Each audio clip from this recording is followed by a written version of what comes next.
Alright, so this is our first video on the film studies, and the topic for today, continuing what we just had just now, is the history of film and film studies. So long before the fact that we know film today as an art work or something that is related to art, before people do not see film as an artwork. Why? Well, before we go to that questions, there are some other questions that may trigger the reasons or the answer to these questions. So why do we watch films? And then why are films so captivating? What do they communicate? And the final question is film itself an art? Well, today we can safely say that film is an art. What else? Of course, it's like dance, theater, songs, architecture, painting, everything. And film is just like that. But again, just like I said, it's not like that before. And one American philosophers, also thinkers, Joseph Campbell, say that film is a way to experience stories.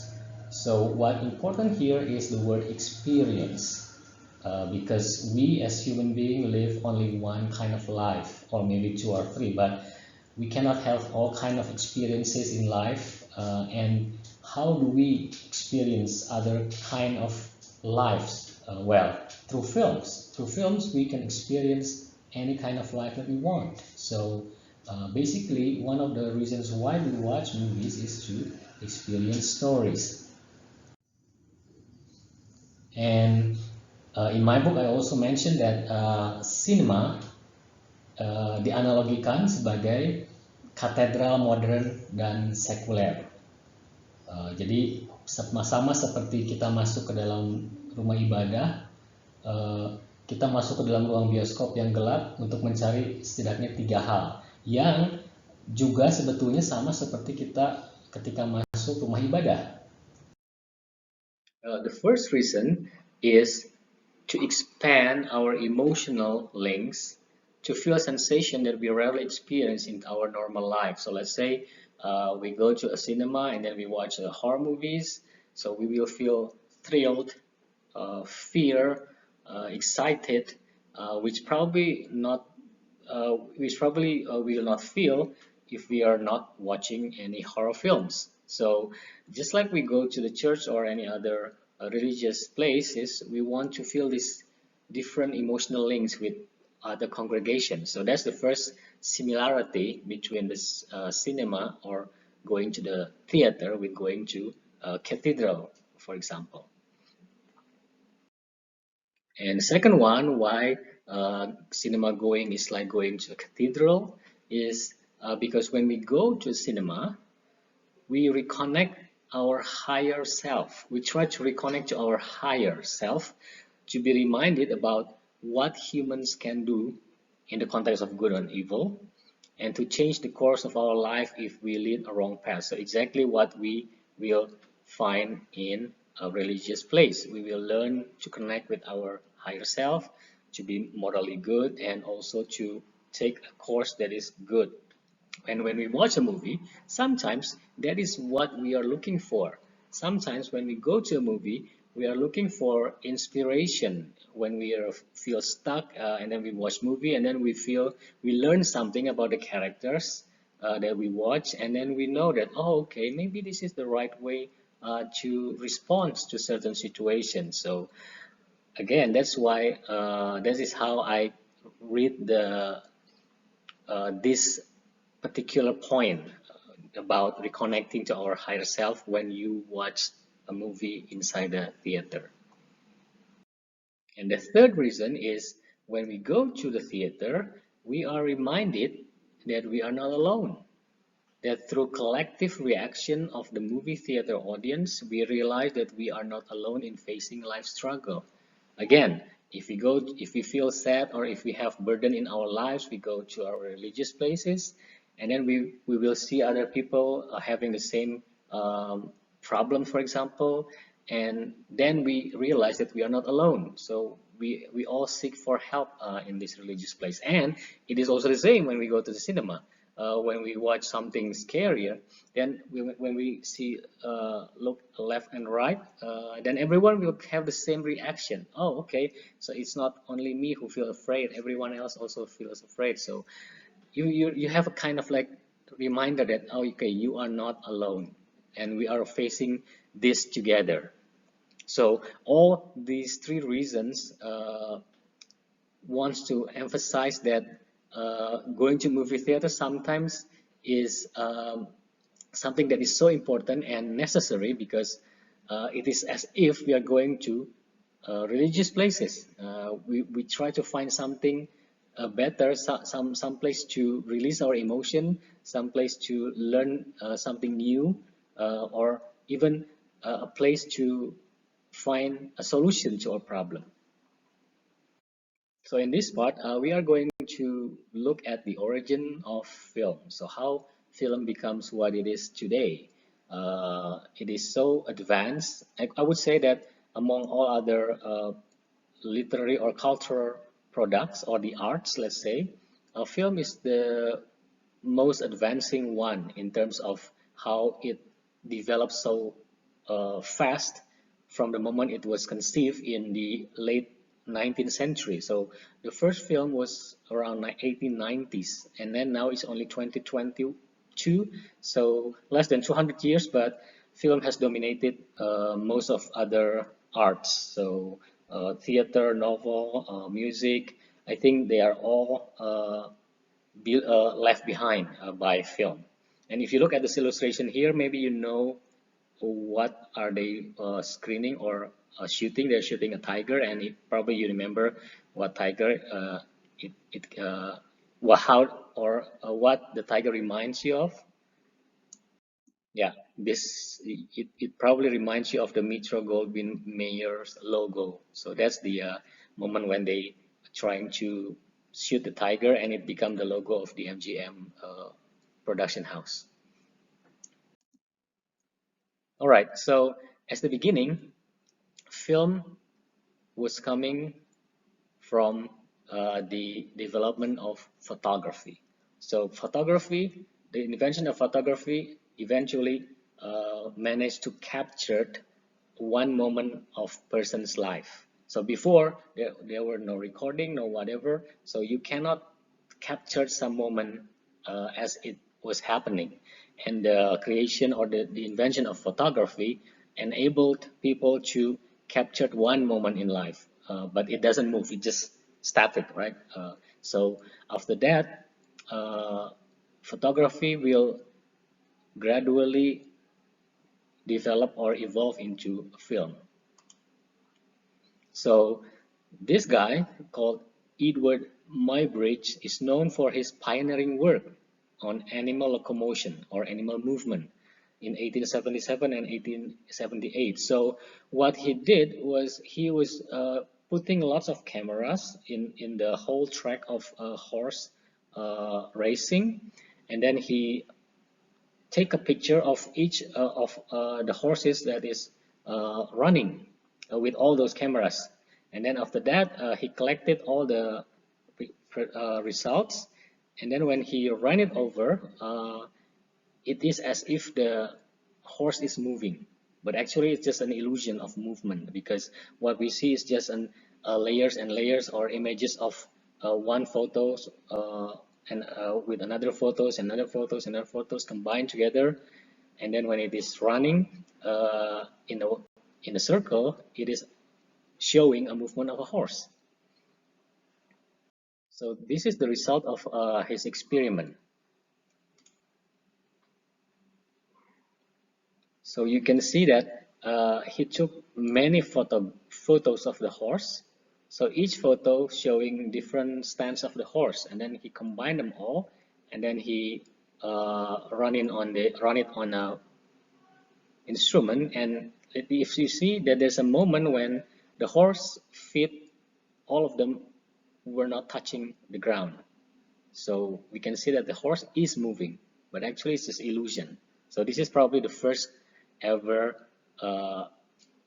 moving image in the world.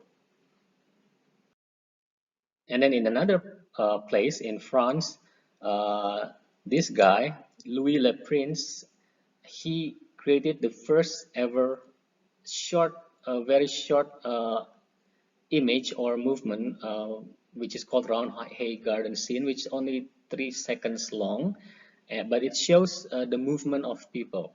So if you look again, see, that's it. It may mean nothing to you. It may seem so simple and just, it's not attractive at all to you now. But at that time, 1888, when we cannot see anything recorded moving, this video blow their mind because, oh, we can see some movement recorded and we can repeat it again and again. And it never happened before because they only have photography, they don't have video. So this is one of the pioneer as well in moving image.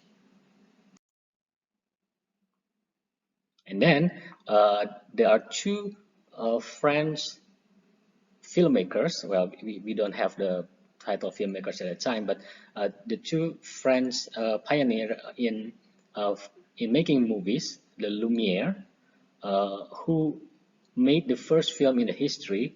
And why it was called the first film, because they screen it for public, because the previous two short films that we watched were not premiered in public, but they were the first one to think that, okay, maybe if we had audience it would be more interesting, maybe we can sell it. So they are the first to, that's why they are called the first filmmakers, because they are also the first to make it public. And their first film is titled Workers Leaving the Lumiere's Factory in Lyon. So what they did was actually just put a camera in front of their gate, factory gate, and then they recorded workers coming out of their factories. That's it.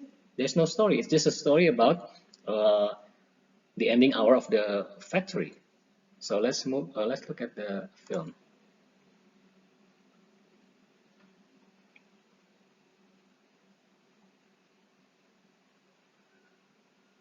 See, it's the factory open, gate open, and then we can see numbers of people coming out from the factories. So the camera is static, so we just put it there just to record the movement of all this. Okay, that's my favorite part, someone with a dog coming out.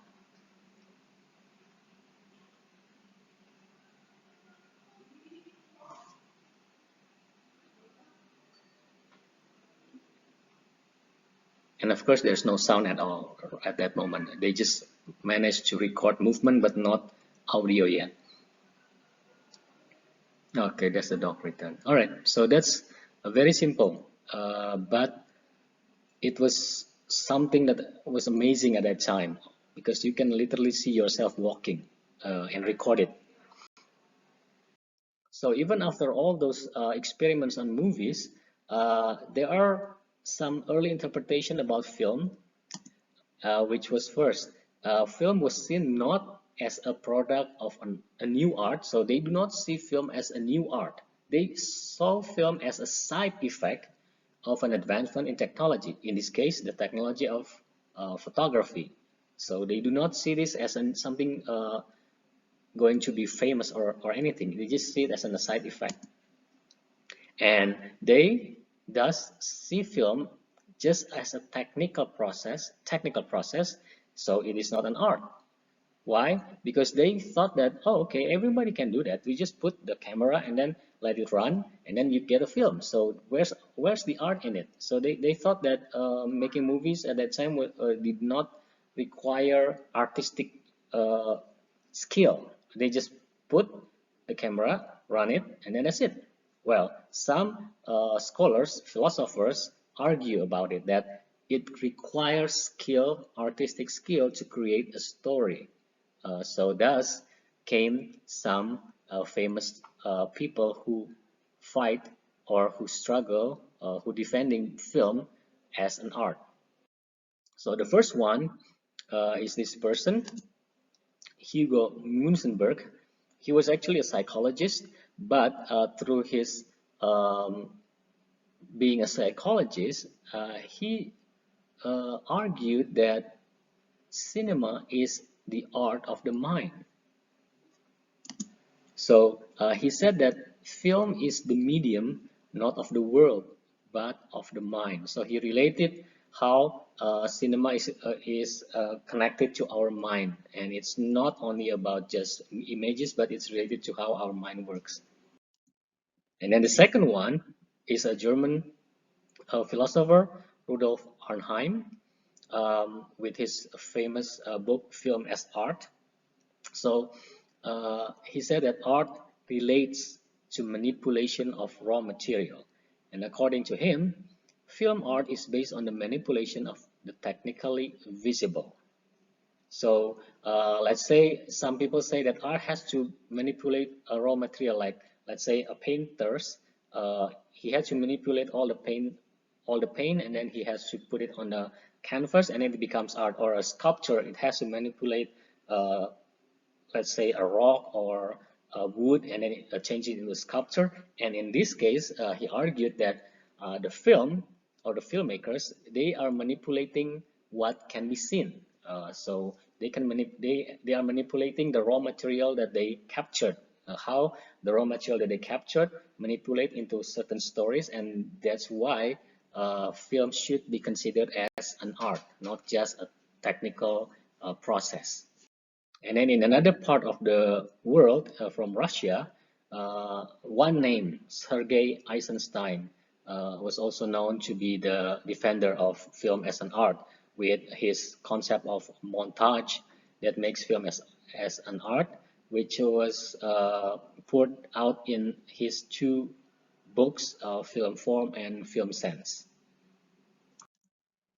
So Eisenstein's Montague theory, Montague is basically a juxtaposition of images through editing.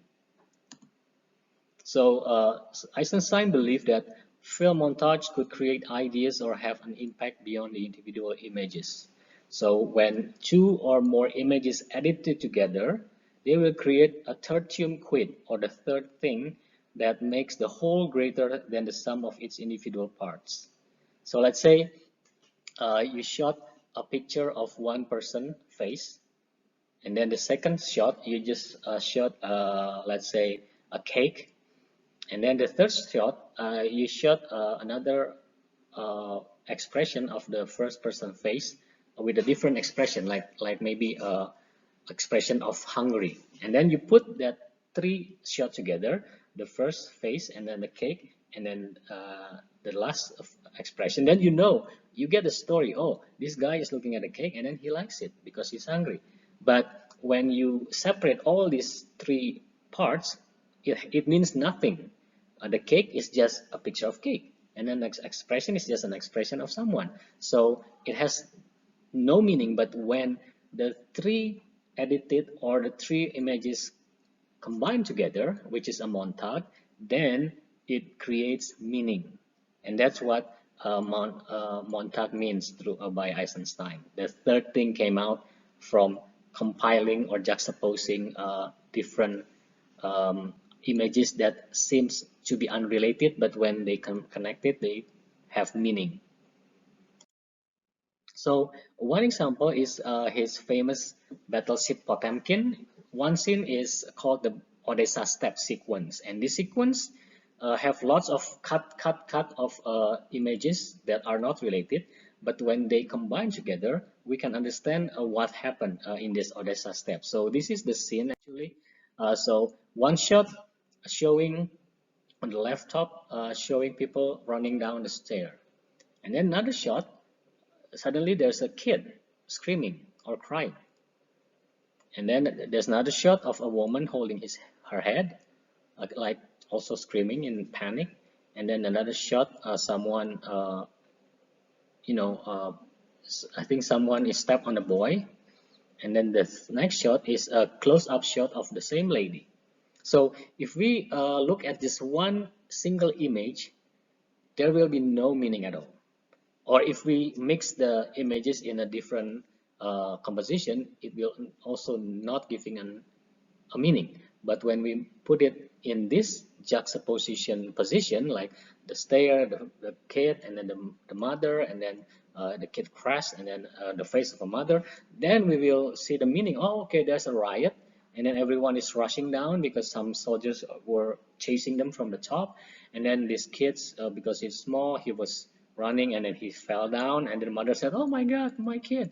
And then the kid was stepped by some person, and then the mother will is shown in a more zoom shot, which emphasize that she is more panicked now.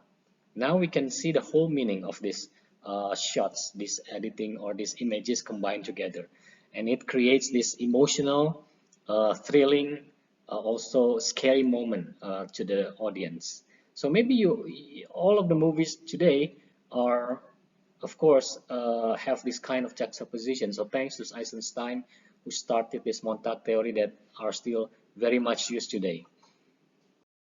So our discussion or short discussion today about the history of film and film studies. As conclusion, I would like to say that film is a complex art form and cultural institution whose influences spans the 20th century and beyond it. And then the cinema also contributed to a mass culture of entertainment. And then there are also a mass culture of celebrity. We have a fandom. And then also there's a forum for education, just like what we're going to learn later. Writing film review, making film analysis, put it in a journal. And then also there's a lot of critic. And also it is served as a medium of personal expression in the form of avant-garde films and home movies. Of course, today's pandemic sort of like swift a little bit or shift how we look at cinema going, because we now do not experience the cinema going too often. Most of us are constrained in our own house, maybe browsing some OTT platform like Netflix, HBO, and others. So our watching experience becoming a bit limited. So just like going to the church now we have an on-site or online, let's say online service on the internet. Now we also have the same exact thing for movie. Instead of going to the movie theater, which is dark, now we can watch it in the comfort of our home, and we can watch whatever we want, whenever we want, without having to move our body outside our home. So there's a lot of things going on during this pandemic, and the future of film with the growth of OTT platform. But I believe myself that cinema will thrive. It will survive because no matter what, going to the cinema, experiencing the atmosphere, eating the popcorn and everything, it's just irreplaceable with just watching inside our home. All right, so that's the end of this video. And what to do next? All right, so do not forget to do the quiz and then fill up the questionnaire that I already put in the morning platform. All right, see you guys in the next video. Thank you.